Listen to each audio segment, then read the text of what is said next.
This is the TJ Hoisington Podcast. Unleash your greatness within. Hey there, and welcome to the Unleash Your Greatness Within podcast. It was my privilege for the second time to interview Ryan Gottfredson. You already know. My passion and my mission to help you unleash your greatness within. My heart goes out to the underdogs that's on their way. If you think you can go from good to great, okay, let's motivate. GreatnessWithin.com. TJ Hoisington. GreatnessWithin.com. You see, Ryan is the best-selling author of a book called Success Mindsets. He's also the author of a new book, which is what we're going to talk about in this interview today, called The Elevated Leader. And if you know me, I tell you what, I'm all about the whole person approach and developing elevated leaders. So this was a great book for me to read. Ryan is a thought leader on the subject of achievement, high performance, mindset, and also leadership. And you know, we just had a great time in this interview, and you're gonna enjoy it from beginning to end. Now, if you're watching this on my YouTube channel, hey, do me a favor if you wouldn't mind. Hey, subscribe, and then make sure you click that notification bell so that you're the first to be notified when I come out with a new success interview or motivational message. If you downloaded it from Apple Podcasts or Spotify or iHeartRadio, hey, thanks for being a part of my community. I hope you get a lot out of the Unleash Your Greatness Within podcast. So without any further ado, let's jump right into the interview. Ryan, welcome to the Unleash Your Greatness Within podcast for a second time. So it's great to have you on the show, Ryan. I must have done something right the first time to get back on the show. So It is true. It is true because I don't always have people on a second time. But your first book, Success Mindsets, obviously I read that. They can go back and watch that video. Great book.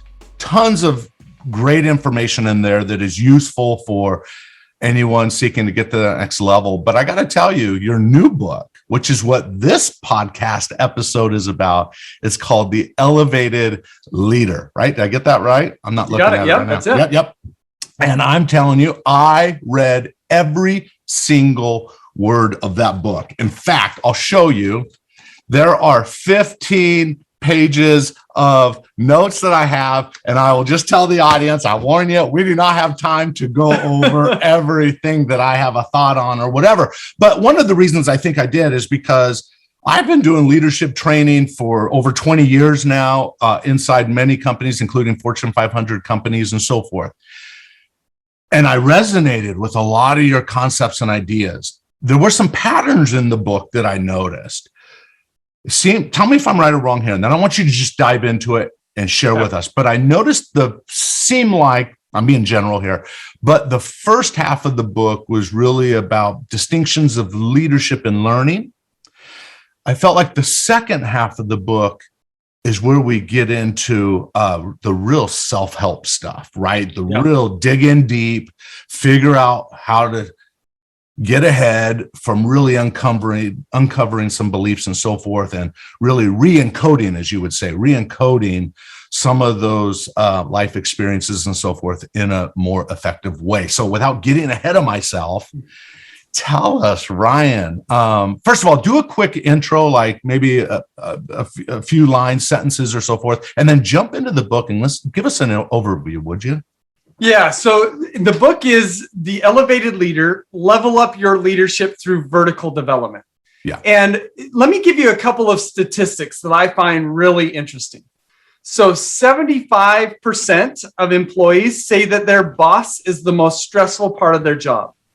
71% of organizations do not trust their current leaders to navigate their organization successfully into the future. Yep. And 75% of organizations cannot agree that they are effective at developing their leaders.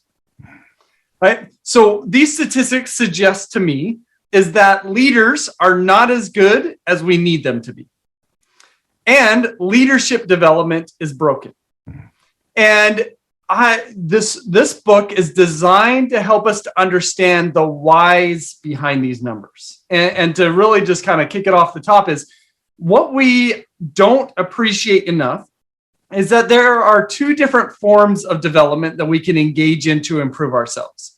One form of development is called horizontal development. Now, I would say that at least 95% of all development efforts are horizontal development. So horizontal development is improving our knowledge, our skills, and our capabilities. So for example, we were just talking before we hit record, TJ, your sons are studying finance at the same school where I got my undergraduate degree in finance. So one of the things that they are learning in their classes is they're gaining knowledge and skills around finance. They should know how to do a pro forma projection. That's what I learned getting my degree. And that what horizontal development is and what this is it's adding an app onto our iPad. That's great, right? I could download the pro forma projections app onto my iPad. That broadens my functionality. This is fantastic. We need horizontal development. We need to learn different knowledge and skills, but it has a significant limitation. If I learn how to do a pro forma projection, does that enhance my capabilities of navigating stress, pressure, uncertainty, and complexity in the workforce? Right? I think you said your son is working with an investment bank, right? Mm-hmm. Does learning how to do a pro forma projection allow him to more effectively navigate the pressure and the politics of the workplace? I don't think so. No. Right? If we want that, then we need this second form of development. It's called the vertical development. Vertical development is not adding an app onto our iPad. It's upgrading our internal operating system. It's elevating our capabilities to navigate change, pressure, uncertainty, and complexity so that we operate at a higher level.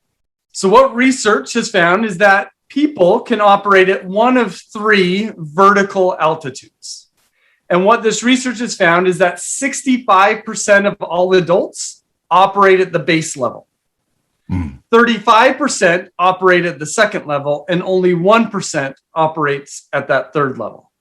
And so to your point is going back to the book, and we'll stop and debrief all of this, but sure. Is the first half of my book, The Elevated Leader, is introducing what is vertical development and what are these three mind levels. Then the whole second half of the book is, okay, that's great. If I want to elevate, how do I do so? Right. But does that make sense as we talk about just this difference between horizontal and vertical development? Okay, let's pause there, because you use the example in the book that learning how to be a better active listener is horizontal learning, but it doesn't lead to vertical development. So do me a favor, and I think I have a quote here, but in your words, define what vertical development is. Yeah. So the definition, it's a mouthful, but we'll unpack it. So it is elevating our ability to make meaning of our world in more cognitively and emotionally sophisticated ways. Yes, you said it this way. Okay. You said it this way in the book. Vertical leadership is defined as elevating leaders' ability to make meaning of their world in more cognitive and emotionally sophisticated ways, which is basically what you just said. Yep. Okay. Let me give you an example of this idea of cognitive and emotional sophistication. So how would you say that most people respond to constructive criticism? Defensive. I see it all the time. Defensive, right? The brain shuts down. The brain shuts down. It's not always interpreted as constructive. Even though we say constructive, it doesn't feel that way on the inside for most people. Yeah. So if somebody gets defensive, what does that say about how they are making meaning of that constructive criticism? But if I'm gonna put up a shield and get defensive, it's because I feel like I'm getting attacked. Oh yeah, right? For sure, right. So when I make meaning of constructive criticism as an attack, then I will get defensive. That's right. And that makes complete sense. But then the question we can ask ourselves is, does making meaning of constructive criticism as being an attack, is that cognitively and emotionally sophisticated? And I don't think it's very cognitively and emotionally sophisticated, right? The next level up might be an attack. Therefore, it depends on who delivers it and how they deliver it. Correct. That feels a little bit more cognitively and emotionally sophisticated, but still it doesn't feel like at a really high level. I think the people that are the most cognitively and emotionally sophisticated see constructive criticism as an opportunity to learn and grow. Sure. And therefore, they're much, rather than put up a shield and get defensive, they actually embrace it, regardless of who delivers it and how they deliver it. And to me, that feels really cognitively and emotionally sophisticated. But we also acknowledge that it is not easy to get there. I mean, we've got to be in this mental and even neurological state where we are good with being told that we are bad. And it's just not easy to get there. But the most vertically developed people, that's where they operate at. Does that make sense? This notion of cognitive and emotional sophistication? Yeah, I just would want to add one thing to it that I've discovered through my years of working with people. I do think there's a balance between self-acceptance, right? That internal warmth and warm regard that we feel toward ourselves, right? The self-acceptance and improvement. And sometimes people use this you would probably call it mind 2.0. So yeah, I want you to describe the not minds, but they use improvement to always get better, to always learn the next thing, to that continuing education. Now, if the continuing education is to help you get a raise and help you evolve up the channels in your organization for that purpose, then that's probably okay. But what I see is oftentimes people are improving, overachieving, expecting more out of themselves than they can actually deliver sometimes. And they use that effort for perfection or overachievement to justify their self-worth. Right. And I think, yeah, go ahead. Well, because I think what you're touching on is a lot of that effort and energy is spent covering up an underlying insecurity. Amen. Right? 100%. That's it. So let me give you an example. I'm working with an executive team right now. And during the first coaching call I had with the CEO, I asked the CEO why he started his business. His business is now 1,000 employees, has had record growth over the last 2 years. And I asked him, why did you start your business? And he said, to prove others wrong. And it's, what is that saying? And later in the call, he was great. He was willing to be vulnerable. And he said something I've now heard multiple CEOs say. And he said, I try not to let anyone know this, but deep down, I'm a really insecure person. And I see that here, right? The improvement, they're using this to be at the top to prove their value. And what I think you're saying is what I've tried to say for many years is separate the two. You're not what you do. You're more innately, you have more worth than what you're doing. Any thoughts around that?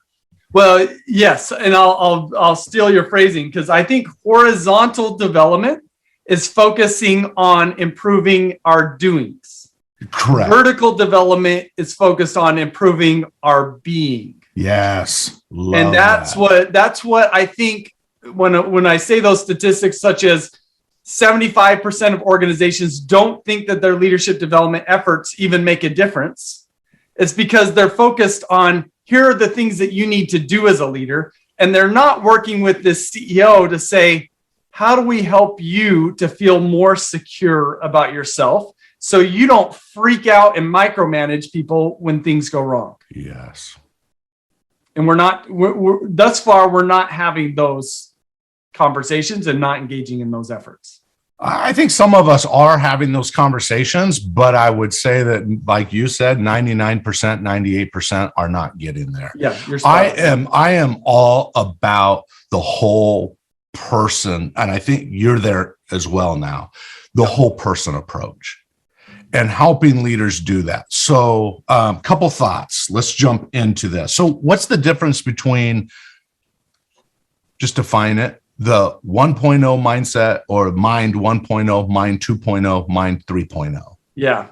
So we've got these three levels, and this has been comes from research for over the last 60 years in the field of developmental psychology. And what we find is that at each of these levels, and I call them, as you mentioned, mind 1.0, mind 2.0, and mind 3.0, because at each level, our body is programmed with a different internal operating system. Stated differently, at each level, we are programmed to fulfill different needs. So mind 1.0 is what I'm now calling a good soldier mode. That's when we're here, our body is programmed to fulfill the needs of safety, comfort, and belonging. Yes. Right? In other words, I want to stand in. I want to be accepted. And what we know about Mind 1.0 people is that they'll join groups. It could be a social group, a family, a religion, an employer. They will join these groups and they will essentially say, okay, I don't really want to take charge here, but I'll give you my power and independence to a leader or to a group leader. And you just tell me what to do and I will go and do it, provided you keep me safe, comfortable, and feeling like I belong. And this is where 65% of all adults operate from. Yeah. And it doesn't make them bad people. It's just they're operating through this operating system of needing safety, comfort, and belonging. I think most people are there. Yeah. Even some in leadership roles. Case example. I will sometimes in my executive coaching calls ask, how often do you speak up in a meeting when you might have a better idea, but you hold back from saying it in the meeting? Mm-hmm. I get a lot of mid-level managers and so forth, especially if there's someone of higher authority in the room, will not speak up. And then I just imagine all the good ideas. So what I end up telling the executives is that you must, and I'll pull them aside or I'll do a Zoom call with them. And the leaders of the organization say, you all need to do a better job of encouraging conversations. More information is better than lack of information. How can you draw that out of your people? Because I'm on all these other phone calls if I'm working with a specific organization and they're telling me they're not saying stuff. They're not being asked to. They don't even know if they're expected to say anything, so they don't. So I'm over here telling them to speak up more. I'm telling them over here to create an environment where they will speak up more. Anyway, any thoughts on that? No, I think you're spot on. Let me just add another example. Is one of the ways that I commonly see it is that leaders have a tendency, some leaders, those that operate at this level, have a tendency to only do what has worked in the past. And they are unwilling to grab hold of what might work in the future, because letting go of what's worked in the past and grabbing onto something new is unsafe, uncomfortable, and it may put us in a position where we may not belong. Correct. Yeah. So that's this Mind 1.0 level.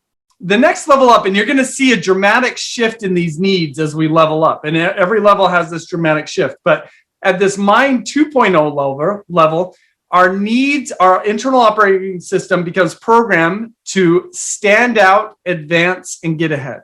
Yes. In fact, we are willing to be unsafe, uncomfortable, and not belong in order to stand out, advance, and get ahead.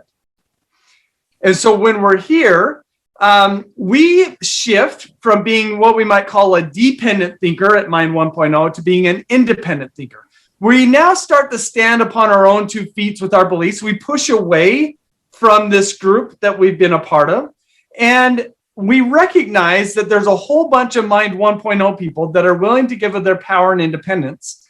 And I could take that and I could use that or use them to help me stand out, advance, and get ahead. Now, research on executives have found that 85% of executives operate at this Mind 2.0 level, is that they are wired to stand out, advance, and get ahead. Oftentimes, they're focused on, we need to hit goals, we need to hit outcomes, right? So another executive team that I'm working with right now, in fact, I had a phone conversation with the COO yesterday, and she said, we've got to hit double-digit growth every year. And that's what we're driven to do. And I said, and she's been through some of my coaching before, and I said, is that a Mind 2.0 mentality or is that a Mind 3.0 mentality? And this is about, you want certain financial outcomes. And that's not a bad thing, but as we talk about Mind 3.0, we'll see why that might be limited. So that's Mind 2.0. Mind 3.0 is when we now change our needs to, instead of standing out, advancing, and getting ahead, we're wanting to contribute, add value, and lift others. We're moving from Mind 2.0 is when we're a progress maker. At Mind 3.0, we're a value creator. Now, at Mind 3.0, leaders aren't concerned with the outcomes. Well, I should say they're not concerned. They're less concerned about the outcomes, and they're more concerned about the value that they're creating, the bigger purpose. And what they recognize is that, look, if we want to have double-digit growth year over year, that means we need to add greater value to the marketplace. And this COO that I talked to yesterday, she was just like, we need double-digit growth, so we are going to try to acquire an external company. And I said, how is that going to make you add any more value to the marketplace? And she's like, I don't know. Right? So she's somebody that was operating at this Mind 2.0 level. Now, there's only 8% of executives and 1% of all people that operate at this Mind 3.0 level, where we're programmed to contribute, add value, and lift others. And that's different, right? Mind 1.0 is I want to stand in. Mind 2 is I want to stand out. Both of those are inward focused. It's only when we get to that Mind 3.0 level that it's now outward. And so that's the elevating journey that we can go on if we choose to do so. If we want to elevate, if we want to vertically develop, we're going to have to upgrade our internal operating system in that sequential order. Love it. Love it. Okay. So a couple of thoughts going through my head here. There are seasons in life. So is it very possible that a CEO who's a Mind 3.0 today was a belonging, Mind 1.0 in the beginning years, and then to stand out and evolve to even get to a leadership role, they had to stand out, right? They had to make a difference. They had to hit the numbers. They had to go make things happen, right? Which got the attention. But it seems like the visionary leaders that I work with, right? And you have a few examples in your book as well, are at that 3.0. They recognize that it's about the people. They recognize it's about helping people buy into the purpose and not just into the activity, if you will. And so, but would you agree with this? We need people to buy into the activity. We need people to drive forward. And it's those future people that will hopefully evolve to a 3.0. So I guess the question is, can you be in a mindset in a given week, day, hour, whatever, where you oscillate between Mind 1, Mind 2, and Mind 3? Yeah. So I think one of the things that we've done just in our conversation of these vertical altitude levels is we have gotten ourselves to just naturally ask the question. And I think it's a question that most people never ask in their lives. And that question is, what is my vertical altitude? Right? And I do think we have a home base, if you will. In fact, I'm going to call it something different here in just a second. Okay. But I think that's an incredibly powerful question to answer. What is my vertical altitude? But it's not the only question to ask. Let me add in another one that I think is better, because I think what you're touching upon is the idea that I can see all three mind levels within myself. Mm-hmm. And I think that's also valid. So the second question is, what is my center of gravity? In other words, what percentage of my time am I spending in each of these mind levels? And when we think about it this way, now we can not only think about how do I elevate, but also how do I spend a higher percentage of my time at Mind 3.0? Right? When I talk to groups, this is about the time when I will say to them, what do you do on a daily basis to get in and stay in Mind 3.0 throughout the day? What habits or routines have you developed that gets you there and that allows you to reset if you need to throughout the day? And if we don't, I think it requires habits and routines to do that. And if we don't have those, then we're probably operating at a lower level. Can you give me a picture of what maybe someone's patterns would be in a given day at a 3.0? The reason why I asked that, and I know I'm putting you a little bit on the spot there, but when you're serving shareholders, use the example of Jack Welch in the book. Yeah. who what? In your definition, he was not an elevated leader. No, I call him a Mind 2.0 leader, right? But he grew a company from 14 billion to 200 billion. So he was a leader. He had enough people following him to get a result. So let's say you have someone that's 20 levels down. He's a supervisor and he has 7 people on his team that he's responsible for. And all the shareholders above him are saying, you got to get these results. We got to hit these numbers. You got to get it by this time. What would it look like for someone under that stress, that expectation to live at the 3.0 or 3.0 level? Yeah.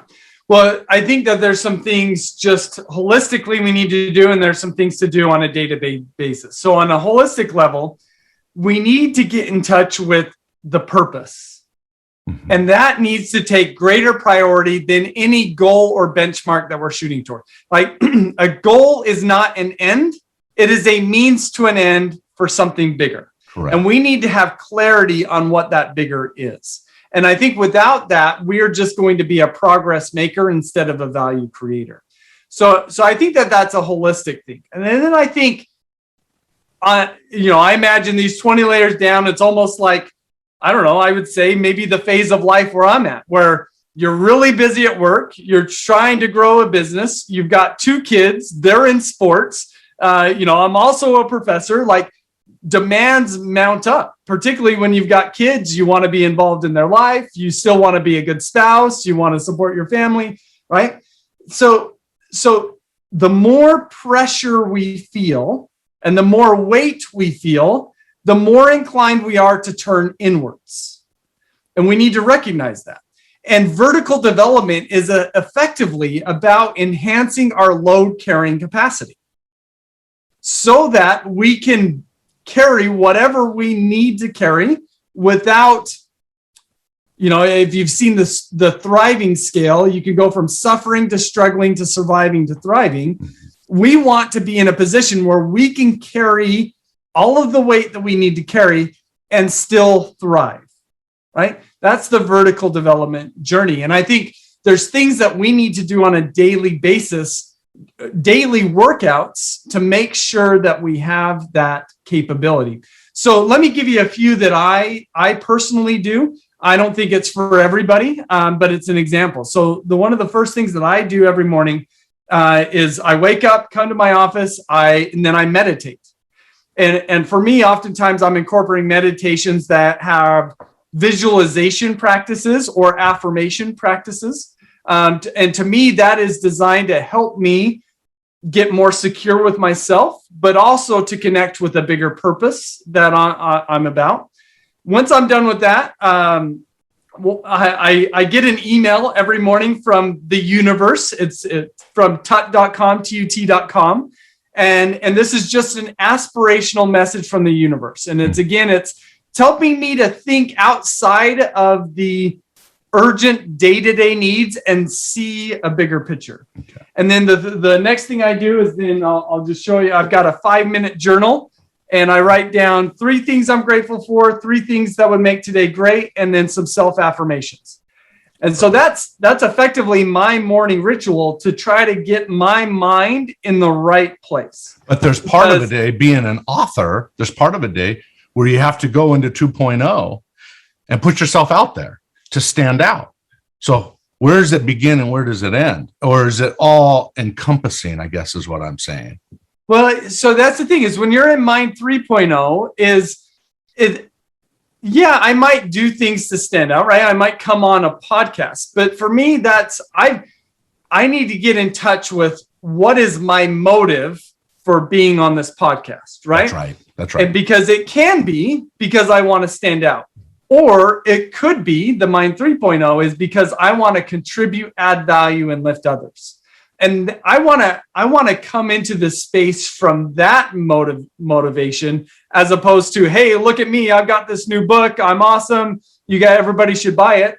Like, I think people, they see that if that happens to be the case, or they at least feel that. So that's part of the reason why I've got to do the work on a daily basis to make sure that I'm showing up with the right feeling, right? The aura that people get from me, because I'm coming from a different place of motivation. Hopefully, I'm not saying I'm perfect, right? I fluctuate just like everybody else, but we've got to think more strategically or be more intentional about how are we getting into the right frame on a day-to-day basis, or even, moment to moment. Because, I'm going to have another call after this podcast. How do I need to do any reset to make sure I'm in the right space? If I'm ending the workday and I'm coming back to my family, what do I need to do to reset so I show up from a place where I want to contribute, add value, and lift, as opposed to I want my safety, comfort, and belonging. Just give me the beer in the football game or whatever that might be. That's, I'm going to bring a different version of myself depending on where I'm at. Okay, for sure. So as I was reading your book, The Elevated Leader, everybody go get it. The Elevated Leader. As I was reading, I was thinking to be in 3.0 is about, tell me if you agree with this. I felt, and what I was thinking was that it was about subordinating the ego. Yeah. So two sides to that. Subordinating the ego and moving toward purpose that might be bigger than yourself. What Peter Drucker would always say in The Effective Executive, I think principle number 4, I think it was, is that they make their focus more about the enterprise or the company, or in our conversation, the purpose, rather than themselves. So it might be, you and I are similar, right? We have books out there. We go out and promote those books. That's standing out. That doesn't, maybe we dip into the mind 2.0, but for the higher purposes, stay in line to make a positive difference for the greater whole. And so all I'm seeing is I think there's a little bit of some overlap between each one of those. That's all I was. Yeah. And I think you're touching on ideas, which I think there's value in going even deeper with this, right? Because what I just talked about in terms of a daily or morning routine, that's not insignificant, but that's not where the heavy lifting occurs in terms of really elevating from one level to the next. And here's what I've learned, and this has partly been because of my own personal journey. It's also been because of what I've learned from others who have focused on vertical development and related principles. And that is, and you brought up this idea with the ego. And ego is a big part of the vertical development world. But I would say I don't talk about it a lot, but the way that I talk about it is that, and here's my hypothesis, is that the more insecurities that we have, the greater are the void or the ego hole that we need to fill within us. And I think that all of us have fears and insecurities. And I think that the majority of the fears and insecurities that we carry are rooted in some form of past trauma. And to me, this is where really the beautiful message of the idea of vertical development comes out. And that is, if we truly want to elevate, ultimately, we've got to heal ourselves. And for me, vertical development is a healing journey. It's healing from our past traumas, the things that we've been through, and trauma can mean a wide variety of things. But it's healing from our trauma, our fears, our insecurities, which are all related, so that we can operate from a place of security as opposed to a place of insecurity. And when we do that, now our motives are able to be, if you will, more pure. It's less about us, or to use your words, the ego, and it's more about just contributing, adding value, and lifting others. And so I learned that if I want to go higher in my vertical development, I've actually got to go deeper in terms of my introspection and my healing. The more I could go, the deeper I go inside, the higher I could go in terms of my vertical altitude. That's true. You say in terms of the stress and trauma. Well, I won't say you say this. I got the feeling that stress was equal to trauma. And I think there are different levels of this. Trauma, to me, seems a little bit heavier than stress. Is that fair? Yeah. So let me define trauma. So our body has within it a nervous system that is designed to take on stress. Correct. Right? It's natural. Like if I go stand on the edge of the Grand Canyon, my palms are going to get sweaty. Yeah, right? and I would say that if you're not stretching and you're not getting outside your comfort zone where you feel anxiety, tension, feedback, hence stress, you're probably not growing, you're not evolving, and so forth. Okay, so keep going. Right. So perfect. So stress, our body is designed to take on stress. Yes. Now, I also think it's important to recognize that different bodies have a different stress carrying capacity, partly because of how they were raised and other factors. Trauma is when we experience a situation where the stress associated with that situation exceeds our body's capacity to deal with that stress.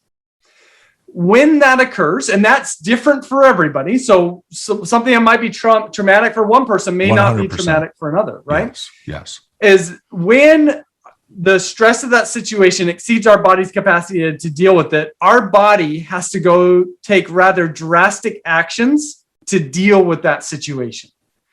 And those drastic actions are neurological. Like one of the first dominoes that fall is what's called dissociation. Mm-hmm. So dissociation is when our mind disconnects from our body. Commonly numbing is an example of dissociation. And this is something that regularly occurs when somebody experiences trauma. They numb out, right? And it is a protection mechanism for them in the moment. Mm-hmm. But that disconnection, that breakage actually will continue until healing occurs. Correct. And so what we're actually learning more and more in terms of the neuroscience behind vertical development is that the more disassociated we are between our minds and our bodies, the reduced capability we have of actually being self-aware.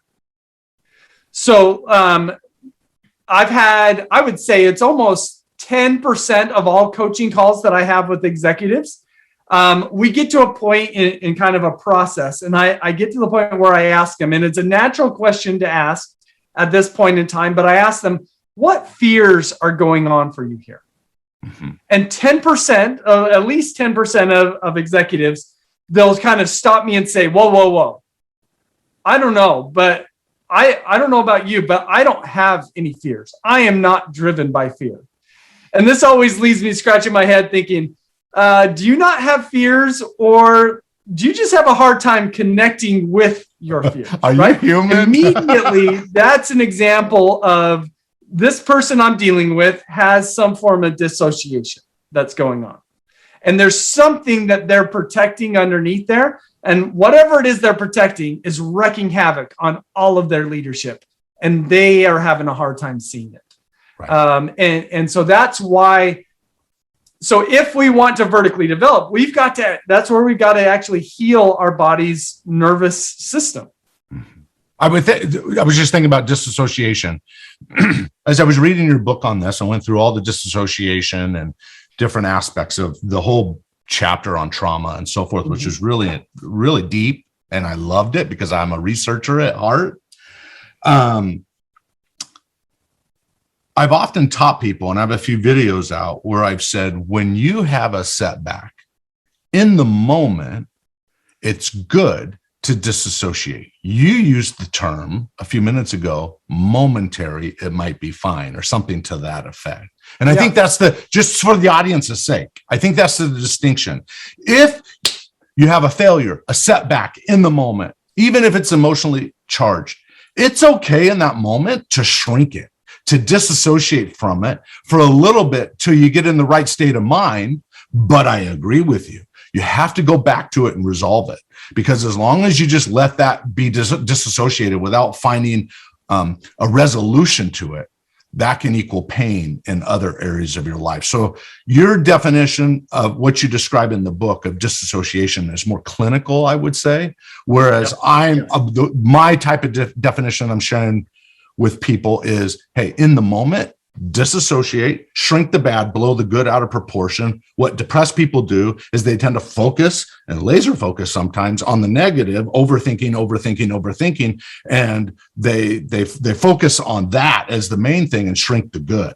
So the key is being able to change between the two. But I get what you're saying. Some people get numb, they get disconnected because they're like 100% avoid over time, and that can create a problem. Did I say that okay? Yeah. Well, let me give you a different context to even hopefully shed some more light on this. So, my first book, as you mentioned, was Success Mindsets, and this comes into the second half of this book here, because if we want to vertically develop, the best place to focus on is our mindsets, which is the root of our body's nervous system. So, there are 4 different sets of mindsets that I focus on.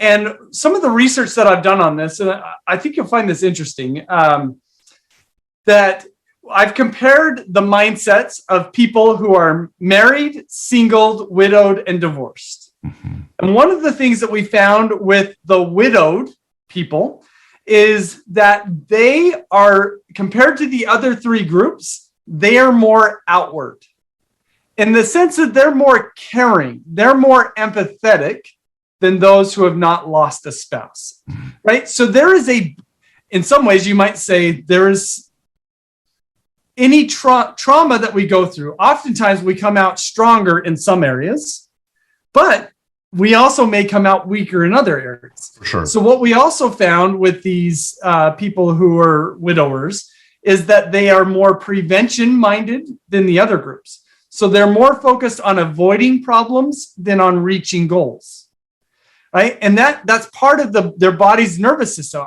They went through this trauma, which I'm sure is surely traumatic for almost everybody who loses a spouse, that there may be some benefits, but until they heal and go through like a healing process of their traumatic event, it's likely that they're going to move more prevention-minded, be more protective, which will actually hold them back from reaching their potential.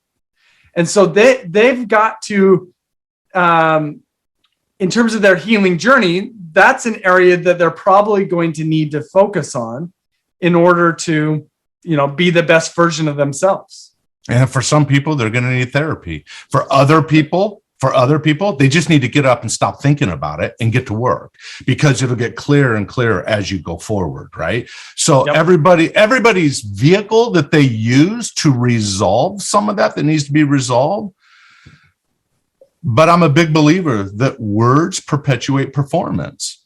Case example, I know a family where the young girl, it's a big family, the young girl accidentally pulled a pot of boiling water onto herself several years ago, gave her second and third degree burns. Horrible, right? We wouldn't think anything other than horrible. But 6-7 years later, the kids in that family still walk around and tell everybody how they have all received PTSD from that experience. For the military, for the U.S. Army, I've spoken for the Suicide Prevention Month and so forth. It's a real issue. PTSD is the hippocampus and so forth in the brain. I mean, it's a very difficult thing that I don't think have all the answers to, other than meaning is a great piece of the puzzle, finding meaning, right? Yep. But when I kept hearing these kids talk about how they got PTSD watching their sister go through that, first of all, I don't know if they could get PSD from that or not, because we all interpret in a unique way.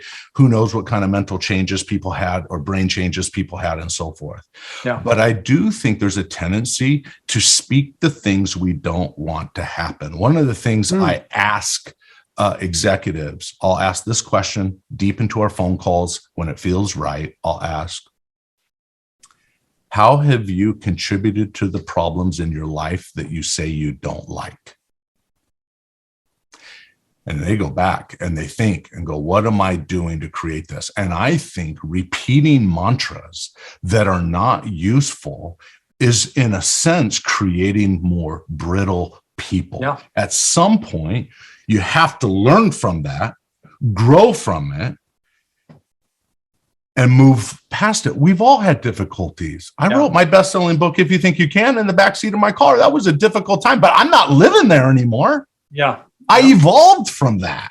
Yeah. And Tony Robbins, who I used to work for, would always say that the average adult is really an 11-year-old emotionally. So whether that's true, which speaks to cognitive and emotional sophistication, right? That's exactly what totally does. But I'm thinking, if we got to change our words, we got to change our intentions with the words we use, because you might keep a storm inside you alive by repeating things where at some point you need to come to peace with it. Say, as you said earlier in the interview, I learned from this. I grew from this. I'll be able to show more empathy to other people when they go through hard things. And now I'm going to use it as a tool for the rest of my life. Even in my darkest moments, the only tool I had going through some of those tough early days was the fact that I could tell a story. That I could tell a story of how difficult it is, because I knew probably 80% of the people out there could understand where I was coming from a feeling place, from a spiritual place, that because most people can relate to pain. Yeah. But at some point we have to mature, and we have to we get locked onto purpose. I'm listening to you. Get locked onto purpose, meaning, and evolve past some of those old word tracks that aren't serving us anymore. And I think we can stay traumatized and full of stress by hanging on those things. Anyway, I know I said a lot. Well, no, so you're spot on. So part of what you're saying is our word choice. It does matter. And right, another way we can think about this is our self-talk, our affirmations. These are all playing a role. And here's why that is our mindsets are the most foundational aspect for why we do what we do. Right? How we see the world shapes how we think, how we learn, and how we behave. Right. And our mindsets aren't just our attitude towards something. They're actually neural connections in our brain. Correct. And neural connections are a lot like our muscles, right? The more we use them, the stronger they become. Right. So if we want to upgrade our mindsets, which is surely a part of the vertical development process, that means we need to hit the gym for our mind. We need to exercise. We need to work out. We can't just work out once and expect to become strong. We've got to do exercises on a routine basis over and over and over again. And it's only by doing so that we become strong. So your suggestion of working on improving our self-talk, that is one of probably, I don't know, a dozen or so mindset exercises that we can engage in on a regular basis to exercise and strengthen our positive mindset neural connections. So I think everything you said was spot on. And I would just say, from reading your book, that when we talk about that, you triggered the memory of my little girl when she was 2 years old, couldn't say the R words. You say, you called it the stresses response system, and you talk about how we carve neural pathways in the brain, and you talk about how it's the drip, drip, drip approach over time that can change it. But I will tell you, and I think you'll agree with this, the highly charged the emotional situation is, the greater likelihood you have that those neural pathways will be carved quickly and broadly, and they could last a lifetime. And I'll give you a positive example. My daughter couldn't say her R's. I know the power of words. I know the power of emotion, and using emotion to jolt us into making those neural pathways connect in new ways and so forth. She couldn't say it. We'd sit at the dinner table. She couldn't say her R's. We'd have her say words, and she couldn't say the R's. So it sounded kind of funny. After months of this, one day she said the R just perfectly. Yeah. The moment she said it, Mom and I, Danielle and I, jumped from the table, standing up, and clapped and screamed and said with a smile on our face, and made a big deal out of it, which Julia cried. right? Because she didn't know how to interpret what we were doing. But then we said, say the word again. And she said it with the correct R. And then we sat down and we said, good job. You did it. That was that evening. We did it over and over and over. That evening was so emotionally charged that she never slipped on her R's from that moment since. So I would just remind the audience, when you're in a highly charged situation, focus on the good and drive that pathway forward if you can, the best you can. Look for the blessings in disguise. But for the day approach, it is regular. It's like taking, Zig Ziglar would always say, you don't take a bath once a week, you take a bath every day. It's kind of that process anyway. Well, no, and to your point, and people feel daunted by the idea of shifting their mindsets, which I think is understandable. I would just because they don't know how. They don't know how to. Yeah. And I would never say that shifting your mindsets is easy. But here's what I would also say. Agreed. Shifting your mindsets is easier than you think it will be. Right? If I go in, I could go hit the gym and work out. Like what? It takes me 10 minutes to drive to the gym. It takes me at least 45 minutes to get a good workout. It takes me another 15 minutes to drive home. Right? But it's an hour and a half out of my day, roughly. If I want to exercise my mindsets, what research has found, it's as little as 5 minutes per day. And if we do 5 minutes per day over the course of a month, we are going to see significant shifts in our mindsets. And that's part of the reason why I think, and why I talked about how building routines and habits is so important, because you've got to be able to have that, because we got to continually exercise and strengthen those positive mindset neural connections. Ryan, I feel like we could do like 3 of these. The time. Oh my goodness, the time. I went all the way back to your acknowledgments when I read your acknowledgments. And this is what you said. Quote, my wife, Jenna, am I saying her name right? Yep, you got it. My wife, Jenna, so you're acknowledging her and thanking her. My wife, Jenna, for taking the journey with me. My children, Haley and Spencer, for the inspiration to elevate as a father. One thing I have discovered over the years, working with executives specifically,